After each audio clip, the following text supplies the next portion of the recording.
দুনিয়াদার ভালো লাগে না, দুনিয়াদার ভালো লাগে না, আল্লাহ আল্লাহ সব সমান, লা ইলাহা ইল্লাল্লাহ, লা ইলাহা ইল্লাল্লাহ, লা ইলাহা ইল্লাল্লাহ, লা ইলাহা ইল্লাল্লাহ, লা ইলাহা ইল্লাল্লাহ, লা ইলাহা ইল্লাল্লাহ, মুহাম্মাদুর রাসূলুল্লাহ सल्लल्लाहु अलैहि वसल्लम। मकबूल तो है शाज है काबिल तो बहुत है, मकबूल तो है शाज है काबिल तो बहुत है, ऐना के मनिंदे तो नहीं दिल तो बहुत है,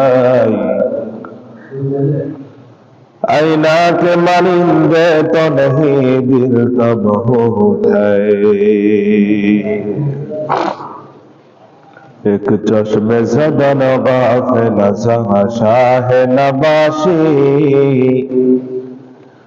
एक चश्मे ज़दन गाफिल शाह नबाशी, शायद के निगाह को निगाह नबाशी, शायद के निगाह को निगाह नबाशी। उल्फत में बराबर हो वफा हो कि जफा हो, उल्फत में बराबर हो वफा हो कि जफा हो, हर चीज में लज़्ज़त हो अगर दिल में मज़ा हो, हर चीज में लज़्ज़त हो अगर दिल में मज़ा हो। तकबीर में कलमा में नमाज़ों में अज़ा में, तकबीर में कलमा में नमाज़ों में अज़ा में, है नाम इलाही से मिला नाम मुहम्मद, है नाम इलाही से मिला नाम मुहम्मद। अल्हम्दुलिल्लाह, अल्लाह रब्बुल आलमीনের দরবারে লাখ কোটি শুকর ও সুজুদ যে আল্লাহ রব্বুল আলামিন আমাদের সবাইকে জুমাতুল ওয়াদা রমাদানুল মুবারকের শেষ দিনের একেবারে শেষ জুমা, আগে আগেই আসবার তৌফিক দান করেছেন, সুস্থ রেখেছেন। সেই মহান আল্লাহ রাব্বুল আলামিনের দরবারে কালিমাতে শুকর আদায় করি, সকলেই বলি আলহামদুলিল্লাহ।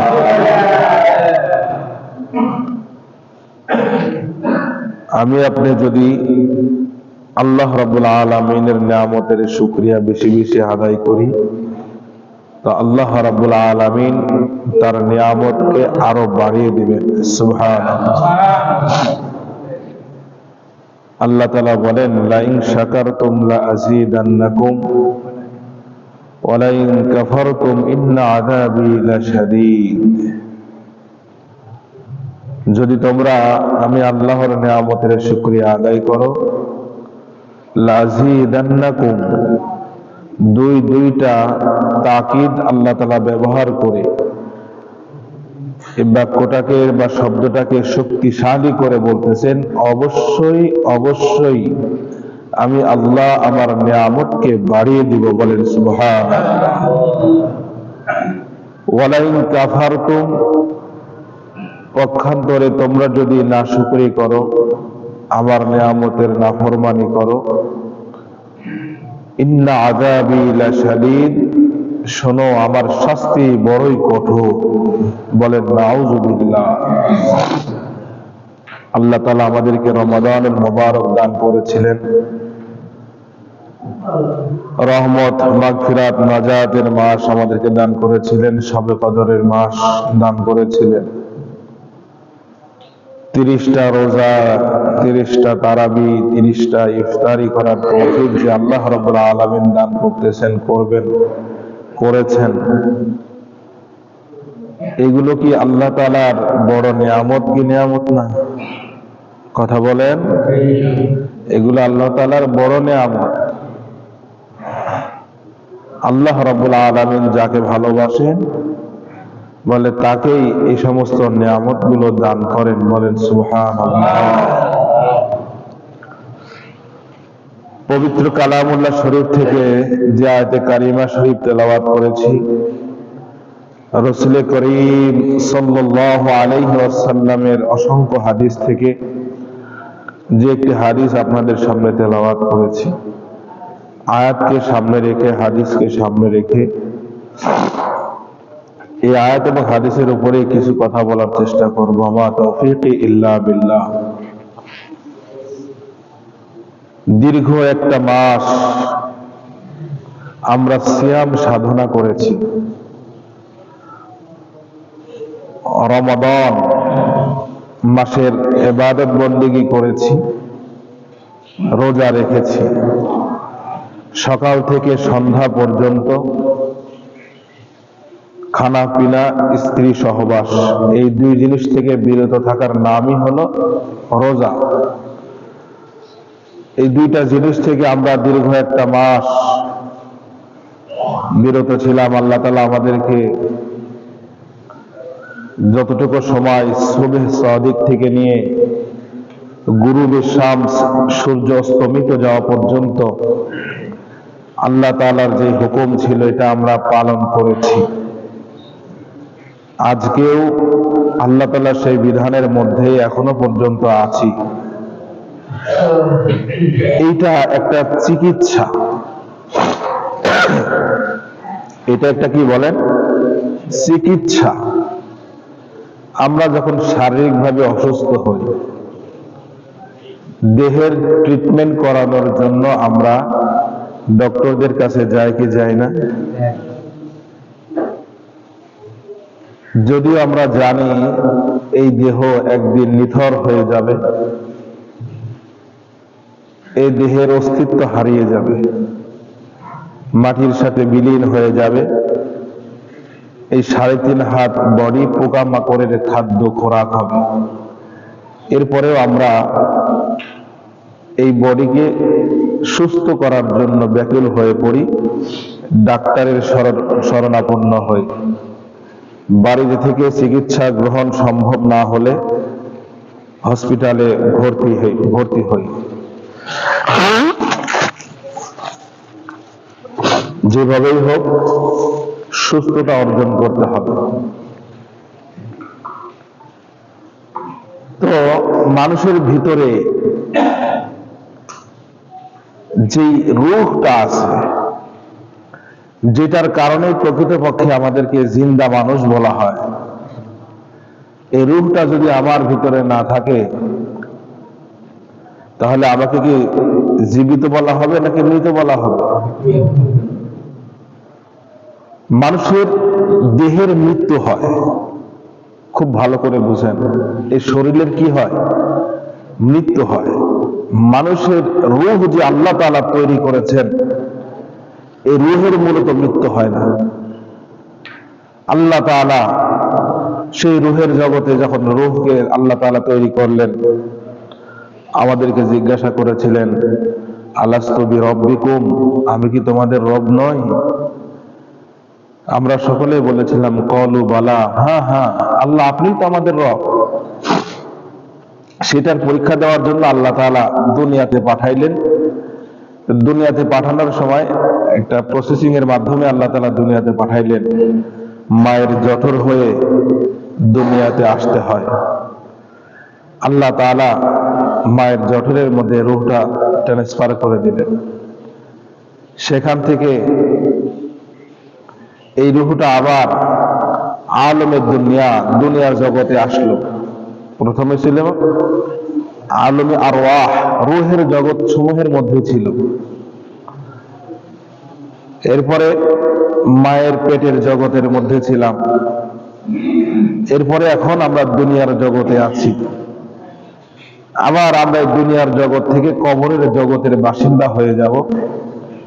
কবরের জগতে থাকার পরে এরপরে হাসরের মাঠ, হাসরের মাঠের পরে ফাইসালা হবে, হয়তো জান্নাত হয়তো বা জাহান্নাম। তো আল্লাহ তাআলা এই রূহকে সৃষ্টি করার পরে মূলত এই রূহের কোনো কি নাই, মৃত্যু হয় না। মৃত্যু হয় এই 3.5 হাত বডির, যেটার অস্তিত্ব বিলীন হয়ে যায়, ধ্বংস হয়ে যায়, পোকামাকড়ের খোরাক হয়। সেই দেহ যদি অসুস্থ হয়ে যায়, আমি আপনি ব্যাকুল হয়ে যায় কিভাবে এটা ট্রিটমেন্ট নিয়ে এটাকে সুস্থ করা যায়। মানুষের 3.5 হাত দেহটাকে যেটা পরিচালনা করে, মানুষের যে রূহ, এই রূহটাও অনেক সময় অসুস্থ হয়ে যায়, রোগে আক্রান্ত হয়ে যায়। এই রূহটাকেও চিকিৎসা করাইতে হয়। এই রূহের চিকিৎসক হলেন স্বয়ং নবী করিম সাল্লাল্লাহু আলাইহি ওয়াসাল্লাম। এর পরবর্তীতে এই রূহের চিকিৎসক হলেন উলামায়ে হযরতগণ, পীর মাশায়েখ হযরতগণ হলেন এই রূহের ডাক্তার, রূহের চিকিৎসক। বলেন সুবহানাল্লাহ। এবং এই চিকিৎসা যারা গ্রহণ করে, আল্লাহ পাক রব্বুল আলামিন কোরআনুল কারীমের মধ্যে ঘোষণা করে বলেন, এই সমস্ত ব্যক্তিরাই হলো সফল কাম। আওয়াজ করে বলেন না সুবহানাল্লাহ। আল্লাহ তাআলা বলেন, ক্বাদ আফলাহা মান তাযাক্কা। 30 নম্বর পারার মধ্যে সূরা আলার মধ্যে আল্লাহ তাআলা শেষ দিকে বলতেছেন, ক্বাদ আফলাহা মান তাযাক্কা। ওই ব্যক্তি সফল কাম যে আত্মশুদ্ধি করিয়েছে, আত্মশুদ্ধি করতে পেরেছে। বলেন সুবহানাল্লাহ। হাদিস শরীফের মধ্যে আল্লাহর হাবিব সাল্লাল্লাহু আলাইহি ওয়াসাল্লাম বলেন, আলা ইন্না ফিল জাসাদি লামুদগা ইযা সালুহাত সালুহাল জাসাদু কুল্লু ওয়া ইযা ফাসাদাত ফাসাদাল জাসাদু কুল্লু আলা ওয়া হিয়াল কলব আও কামা ক্বালা আলাইহিস সালাতু ওয়াস সালাম। আল্লাহর হাবিব সাল্লাল্লাহু আলাইহি ওয়াসাল্লাম বলেন, শুনো দুনিয়ার উম্মতেরা, শুনো, ইন্না ফিল জাসাদি লামুদগা, এই 3.5 হাত দেহের মধ্যে একটা গোশতের পিণ্ড আছে, গোশতের টুকরা আছে। ইযা সালুহাত সালুহাল জাসাদু কুল্লু, ওই গোশতের পিণ্ড যদি সুস্থ থাকে, গোশতের টুকরা যদি সুস্থ থাকে, 3.5 হাত বডি সম্পূর্ণটাই সুস্থ হয়ে যায়। বলেন না সুবহানাল্লাহ। ওয়া ইযা ফাসাদাত ফাসাদাল জাসাদু কুল্লু, ওই গোশতের টুকরা যদি গান্দেগি হয়ে যায়, নষ্ট হয়ে যায়, তাহলে 3.5 হাত বডি পুরোটাই নষ্ট হয়ে যায়। নাউযুবিল্লাহ। এবার আল্লাহ রাসূল বলতেছেন, আলা ওয়াহিয়াল কলব, সেই গোশতের টুকরার নাম হলো কলব। গোশতের টুকরার নাম হলো কলব। মানুষ যখন গুনাহ করে, গুনাহ করার কারণে তার কলবের উপরে একটা কালো দাগ এঁকে দেওয়া হয়। আবার যখন গুনাহ করে আবার কালো দাগ এঁকে দেওয়া হয়। আস্তে আস্তে অন্তরটা এত কালো হয়ে যায়, এত কালো হয়ে যায়, ওই অন্তরটা আস্তে আস্তে জং ধরে, লোহায় জং ধরে মরিচা পড়ে যাওয়ার মতো হয়ে যায়। ওই কলব দিয়ে তখন প্রকৃতপক্ষে আল্লাহর দর্শন লাভ করা যায় না। ওই কলব দিয়া মূলত পক্ষে আল্লাহ পাক রব্বুল আলামিনের সাক্ষাৎ হাসিল করা যায় না। ওই কলবটা অসুস্থ কলব হয়ে যায়। ওই অসুস্থ কলবকে সুস্থ করার জন্য আল্লাহ পাক রব্বুল আলামিন এই 30টা রোজা আমাদেরকে দান করেছেন। সুবহানাল্লাহ। দীর্ঘ 11টা মাস মন চাই জিন্দেগি যেইভাবে পারি সেইভাবে চলছি, মালিকের কত বিধিবিধান লঙ্ঘন করেছি, 11টা মাস এর মধ্যে কত গুনাহের কাজ হয়ে গেছে, কিন্তু একটা মাস যেই দিন থেকে আল্লাহ পাক রব্বুল আলামিন এই রমাদানুল মুবারক আমাদেরকে দান করেছে, অনেক গুনাহগারে অভ্যস্ত যারা, গুনাহ করতে অভ্যস্ত যারা, তারাও কিন্তু এরকম ভাবে অন্তত পক্ষে একটা মাস আমি আল্লাহর কোনো গুনাহ করব না, ঠিক কিনা ভাইরা আমার? রোগী অসুস্থ হলে হাসপাতালে যায়, ভর্তি হয়, ট্রিটমেন্ট গ্রহণ করে, এরপরে ডাক্তার অনেক সময় ইনজেকশন পুশ করে, অথচ ডাক্তারের সাথে কার কোনো দুশ্মনী নাই। ইনজেকশন পুশ করার সময়, অপারেশন করার সময়, সিজার করানোর সময়, কাটাছেঁড়া করার সময় কত কষ্ট, কিন্তু এরপরেও শেষে একটা যখন সুস্থতা অর্জন করে, স্বস্তির নিঃশ্বাস সে লাভ করে, ঠিক কিনা ভাইয়েরা আমার? দীর্ঘ একটা মাস সকাল থেকে সন্ধ্যা পর্যন্ত না খেয়ে থেকে যদিও একটু কষ্ট হয়েছে, কারণ আমরা 3 বেলায় খেয়ে অভ্যস্ত, যদিও একটু শারীরিক ভাবে কষ্ট হয়েছে, এই কষ্টের পিছনে একটা সুখ আমাদের সকলেরই রয়েছে। রোজাদার ব্যক্তির জন্য 2টা আনন্দের দিন, 2টা আনন্দের সময়, একটা হলো ইফতারের সময়, আর একটি হলো ঈদের আনন্দ। সুবহানাল্লাহ। সকাল থেকে সন্ধ্যা পর্যন্ত আল্লাহ পাক রব্বুল আলামিনের আদেশ নিষেধগুলো মানতে, রোজা পালন করতে যদিও সাময়িক কষ্ট, এই কষ্ট করার কারণে আল্লাহ পাক রব্বুল আলামিন বিশেষত আমাদের যে 2টা অঙ্গ গুনাহের, যে 2টা অঙ্গের সবথেকে বেশি অংশগ্রহণ থাকে গুনাহের মধ্যে, একটা হলো জিহ্বা, আর একটি হলো মানুষের নফস, শাহওয়াত।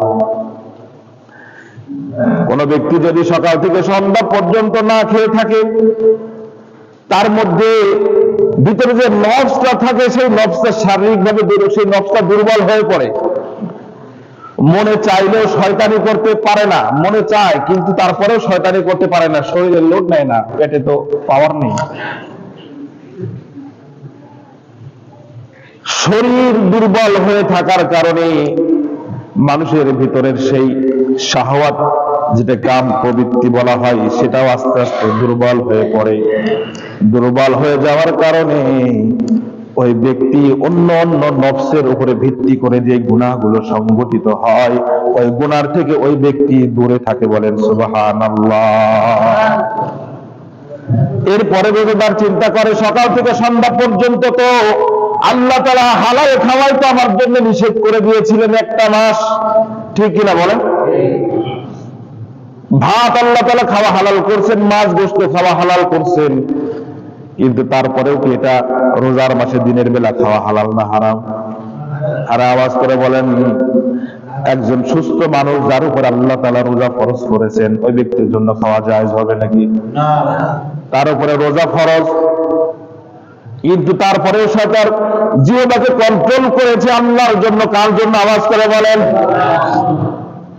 আল্লাহর জন্য তার জিহ্বাকে কন্ট্রোল করেছে। সে যেন এই একটা মাস এই ট্রেনিং নিল, শিক্ষা অর্জন করলো, বাকি 11টা মাস এরকম ভাবে সে নিজের এই জিহ্বাকে হারাম কথা বলার থেকে নিজেকে হেফাজত করবে, হারাম খাওয়ার থেকেও যেন তার জিহ্বাকে সে হেফাজত করতে পারবে। এই জন্য এই ট্রেনিং, এই হাসপাতালে ভর্তি হওয়া। অনেক সময় রূহের শক্তির প্রভাব মানুষের বাহ্যিক শরীরের উপরে চলে আসে। ছোট্ট একটা মিসাল দিলে বুঝবেন কি বললাম। মানুষের রূহের শক্তির প্রভাব অনেক সময় মানুষের বাহ্যিক অঙ্গ প্রত্যঙ্গের উপরে পড়ে। ছোট্ট একটা মিসাল, একজন পীর সাহেব ছিলেন, বয়োবৃদ্ধ পীর সাহেব, এলেমের গুণে অনেক বড়, অনেক মুরিদ, অনেক ভক্ত।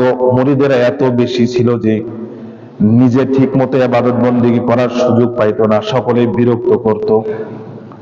তো হুজুর সিদ্ধান্ত নিল, আমি একটা মাস 40টা দিন আমি সমস্ত মানুষের থেকে আলাদা হয়ে ধ্যান করব, সাধনা করব, আল্লাহর ইবাদত বন্দেগীতে লিপ্ত হব, কেউ যেন আমাকে বিরক্ত করতে না পারে।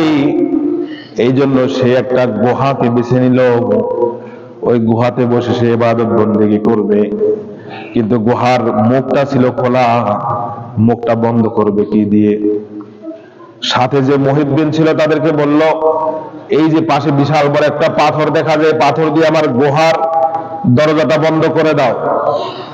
উপস্থিত যে কয়জন মুরিদান ছিল তাদের দ্বারা এটা সক্ষম না, কারণ এত বড় একটা মানুষের সমান বিশাল বড় পাথর, শক্তিশালী কয়েকটা হাতির প্রয়োজন। হাতি তো আর আনা সম্ভব না। সব মুরিদানদেরকে ডাক দিয়ে বলা হইলো, ঠিক আছে সবাই মিলে ধরেন, সবাই মিলে হাত লাগান, যাতে করে সবাই মিলে পাথরটাকে দিয়া এই গুহার মুখ বন্ধ করে দিতে পারি। পীর সাহেব যেন, আমাদের মুরব্বী যেন ভালো করে ইবাদত বন্দেগীতে মনোনিবেশ করতে পারে। আমার ভাই দোস্ত বুজুর্গ সকলে মিলে দরজা বন্ধ করে দিচ্ছে। পীর সাহেব নির্জনে নিভৃতে আল্লাহ পাক রব্বুল আলামিনের ইবাদত বন্দেগীতে লিপ্ত, আল্লাহর ইবাদতের মধ্যে লিপ্ত। দিন যায় রাত আসে, দিন যাইতে যাইতে রাত যাইতে যাইতে 40 দিন তার পুরা হয়ে যায়। 40 দিন পুরা হওয়ার পরে সে তো এখন বের হবে সেখান থেকে। যে পাথর, বিশাল আকৃতির পাথর, এই পাথর কিভাবে সরাবেন? এই পাথর কিভাবে সরাবেন? ডাকাডাকি করলেও তো কেউ শুনবে না, বাহিরের আওয়াজ এখানে আসবে না। ওই পীর সাহেব তখন আল্লাহ পাক রব্বুল আলামিনের উপরে ভরসা করে এমন জোরে এক ধাক্কা দিছে, শত শত মানুষ যেটা শক্তিশালী পাথরটাকে দিয়া মুখ বন্ধ করেছিল, পীর সাহেব একাই এক ধাক্কা দিয়ে সেই পাথরটাকে সরায় দিয়েছে। সুবহানাল্লাহ। বলে এটা তার শারীরিক শক্তি ছিল না, এই শক্তিটা তার কলব অর্জন করেছিল। এমন এক শক্তি, এমন এক রুহানি শক্তি কলব অর্জন করেছিল, যে শক্তির বদলতে তার বাহ্যিক শরীরটাও আল্লাহ তাআলা শক্তিশালী করে দিয়েছিলেন সাময়িকভাবে, যার কারণে বিশাল বড় পাথর সে সরাতে সক্ষম হয়েছে। বলেন না সুবহানাল্লাহ। তাহলে মানুষের রূহের শক্তি অনেক সময় বাহ্যিক অঙ্গ প্রত্যঙ্গের উপরে চলে আসে।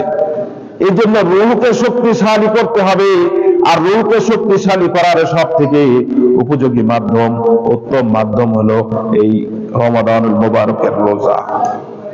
এই রমাদানুল মুবারকের রোজা আল্লাহ পাক রব্বুল আলামিন যাদেরকে রাখার তৌফিক দান করেছেন, এদের অন্তরটা আস্তে আস্তে শক্তিশালী হয়েছে। বাহ্যিকগতভাবে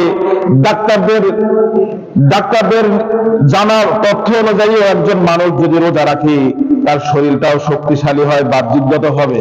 সুবহানাল্লাহ বলেন।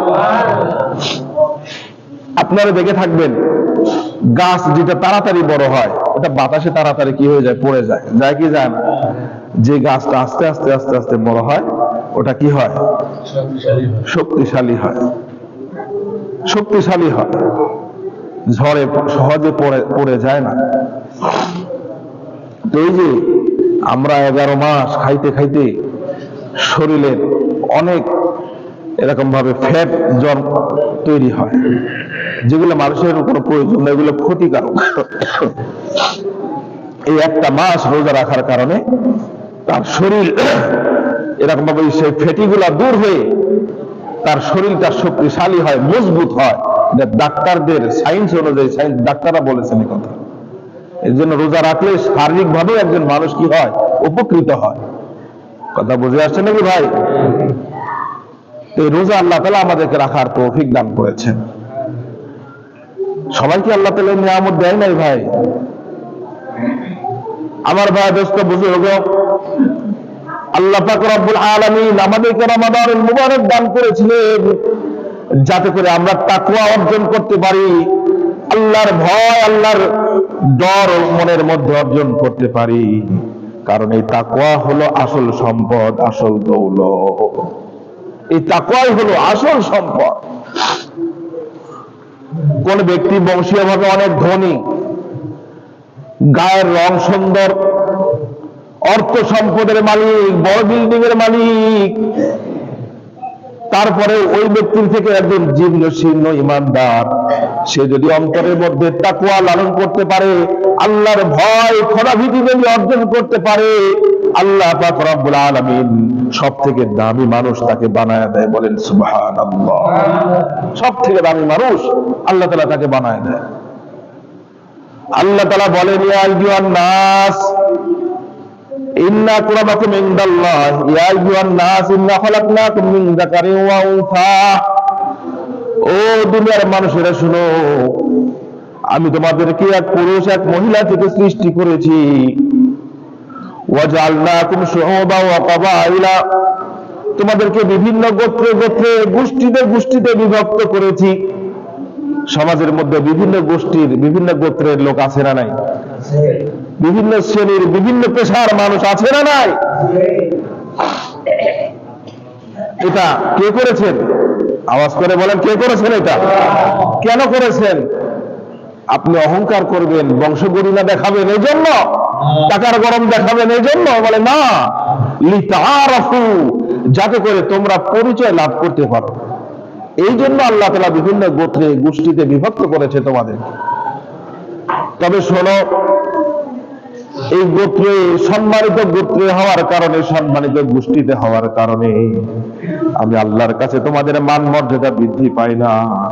আমি আল্লাহর কাছে তোমাদের মান মর্যাদা বৃদ্ধি পাই কিসের কারণে? শোনো, ইন্না আকরামাকুম ইনদাল্লাহি আতকাকুম, আমি আল্লাহর কাছে তোমাদের মধ্যে সব থেকে দামি হলো ওই ব্যক্তি যে তোমাদের মধ্যে সব থেকে বড় তাকওয়াবান। সুবহানাল্লাহ। যে যত বড় তাকওয়াবান, যে যত বড় পরহেজগার, যে যত বড় মুত্তাকি, আল্লাহ তাআলা তাকে তত দামি বানায় দেন। সুবহানাল্লাহ। এই জন্য তাকওয়ার গুণ অর্জন করার ট্রেনিং যেহেতু আমরা একটা মাস নিয়েছি, আবার ভাই দোস্ত বুজুর্গ, বাকি 11টা মাস এটার উপরে চলার চেষ্টা করতে হবে, ঠিক কিনা? বাকি 11টা মাস এটার উপরে চলা কি করতে হবে? চেষ্টা করতে হবে। ট্রেনিং নিয়ে লাভ হইলে কি যদি চলতেই না পারি? আরে কথা বলেন। এরপরে আছে হলো 6টা রোজা। শাওয়াল মাসের 6টা রোজা, আগামীকাল থেকে শাওয়াল মাসের 1 তারিখ। যদি জিজ্ঞাসা করা হয়, ভাই রোজার কয় তারিখে হয় কইতে পারবেন? অনেকেই হিমশিম খেলবে, রোজা তো রোজার এই দিন হয়, জানুয়ারি তারিখ খুঁজবে। সব সময় শাওয়াল মাসের কয় তারিখ? 1 তারিখ। শাওয়াল মাসের কয় তারিখ বলেন? শাওয়াল মাসের 1 তারিখে কি হয়? আর কুরবানির ঈদ হয় কয় তারিখে? কোন মাসের? জিলহজ মাসের 10 তারিখ। জিলহজ মাসের কয় তারিখ? 10 তারিখ। মনে থাকবে তো ইনশাআল্লাহ। আল্লাহ তাআলা বলেন, মান জাআ বিল হাসানাতি ফালাহু আশরু আমসালিহা, যে ব্যক্তি একটা নেক কামাই করবে আল্লাহ তাআলা তাকে 10 গুণ দান করবেন। সুবহানাল্লাহ। একটা নেকি কামাই করলে কয়টা সওয়াব দিবেন? কয়টা? 10টা। কয়টা? এই আয়াতের মধ্যে আল্লাহ তাআলা বলতেছেন কয়টা? 10টা। মান জাআ বিল হাসানাতি ফালাহু আশরু আমসালিহা। এই সংখ্যাটা একটু পরে লাগবে, এই জন্য আপনাদেরকে বললাম। একটা করলে কয়টা? আল্লাহর হাবিব সাল্লাল্লাহু আলাইহি ওয়াসাল্লাম বলেন, মান সামা রমাদান, যে ব্যক্তি রমজান মাসে রোজা আদায় করবে, সুম্মাত বাহু সিত্তাম মিন শাওয়াল, এরপরে শাওয়াল মাসের যে 6টা রোজা আদায় করবে। শাওয়াল মাসের রোজা কয়টা? এই রোজাটা কিন্তু আমার মা বোনেরা মাশাআল্লাহ যথাযথভাবে আদায় করে, যদিও পুরুষরা অনেকেই করে না, 2-1 করলে করে, কিন্তু মা বোনেরা নফল রোজার ক্ষেত্রে সবার আগে, ঠিক কিনা ভাইয়েরা আমার? সংসারে কত ব্যস্ততা, কত কাজ কর্ম, কিন্তু তারা নফল রোজা ছাড়ে না। অনেক সময় না থাকলেও খুঁজে খুঁজে বার করে, হুজুর এটা রোজা আছে না, জিজ্ঞাসা করে, খুঁজে খুঁজে বার করে। আমার ভাই দোস্ত বুজুর্গ, আল্লাহর হাবিব সাল্লাল্লাহু আলাইহি ওয়াসাল্লাম বলেন, যে ব্যক্তি শাওয়াল মাসের 6টা রোজা আদায় করবে, আল্লাহ পাক রব্বুল আলামিন তাকে 1 বছর রোজা আদায় করার সওয়াব দান করবেন। সুবহানাল্লাহ। কতদিন? ওরে বাবা, মাশাআল্লাহ। মাত্র কয়টা রোজা? 6টা রোজা রাখলে কতদিন রোজা রাখার সওয়াব দান করবে? এবার যোগ বিয়োগ মিলান, 1 বছর কিভাবে হয়? একটু আগে বললাম যে একটা নেক করবে আল্লাহ তাআলা তাকে কয়টা দিবেন? কয়টা দিবেন? আওয়াজ করে বলেন। যে 6টা যদি রোজা রাখি, 6 দিয়ে পূরণ দেন, 10 দিয়ে গুণ দেন, কতটা হয়? 6 10 60। আর এই যে রোজার একটা মাস রাখলাম, 30টা রোজা রাখলাম, এই 30 আবার 10 দিয়ে গুণ দেন, কত হয়? 300। কত? তাহলে এবার যোগ করেন, 60 আর 300 কত হয়? 360। আরবি মাস 360-এর উপরে যায় না। কথা বুঝে আসছে নাকি ভাই? আল্লাহর হাবিব সাল্লাল্লাহু আলাইহি ওয়াসাল্লামের হাদিস অক্ষরে অক্ষরে মিল। আল্লাহর হাবিব সাল্লাল্লাহু আলাইহি ওয়াসাল্লাম বললেন, উম্মতেরা তোমরা যদি 6টা রোজা রাখতে পারো, 6টা রোজা যদি রাখতে পারো, আল্লাহ পাক রব্বুল আলামিন পূর্ণ 1 বছরের রোজা রাখার সওয়াব দান করে দিবে। 6 10 60, ওইদিকে 30 10 দিয়া গুণ দিলে হয় কত? 300।